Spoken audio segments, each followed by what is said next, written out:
competitor, landlords will exit the sector. So I just wanted to briefly take that one up first. There's been a 75% increase in landlords in this country since 2008. There's been a 1.5% decrease in the last couple of years, out of the 75% increase, mainly because of obsolescence and because there's nothing being built. And the idea that we're short on landlords, and where would these landlords go? Would they leave the country carrying the houses on their back? No, they would either leave them vacant and get no money from them whatsoever, or they would sell them, in which case the house would be an addition to the market and to the shortage of supply. So I just don't understand the argument. The other argument then is, oh, it's unconstitutional. It's funny how you wouldn't let us put the right to housing in the Constitution when we brought a bill here only a short time ago. You wouldn't accept any threat to the rights of private property. And of course the Tyrrellstown tenants, that was unconstitutional, but then suddenly it was constitutional, and then suddenly it came around with RPZs.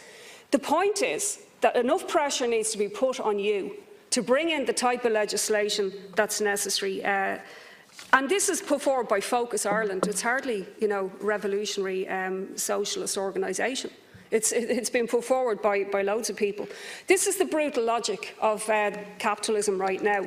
Landlords must retain their divine right to evict families over, any other consideration, despite a housing emergency. Profit is the only law that matters. Now, this is absolutely ideological on your part, Minister.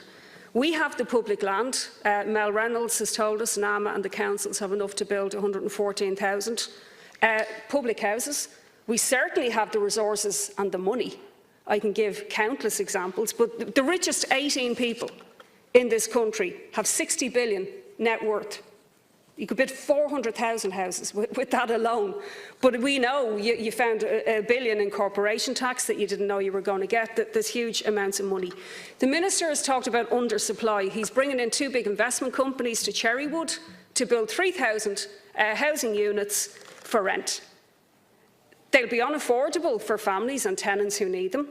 And of course the state will end up putting people in them and paying HAP, RAS and a whole rake of other corporate welfare payments. Why would the state not build those, Minister? Because that's what the state used to do.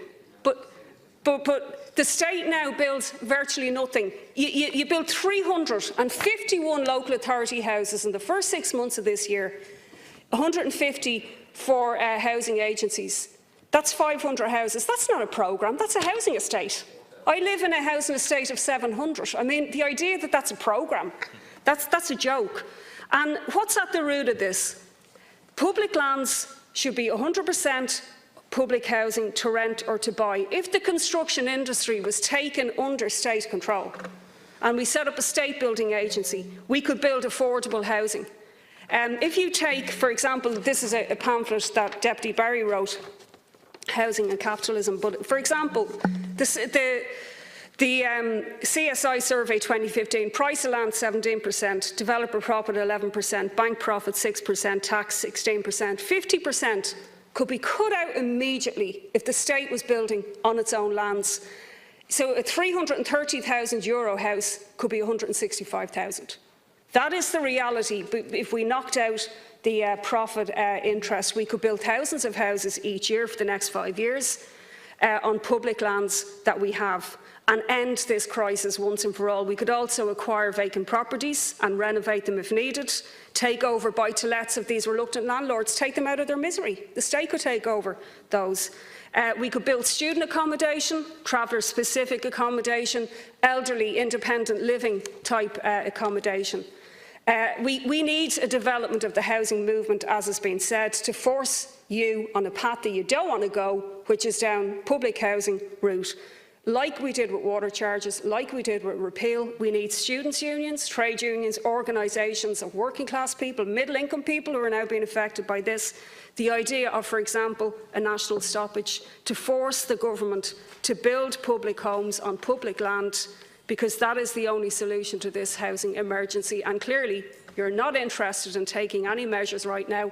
And it would seem Fianna Fáil aren't either in relation to this issue.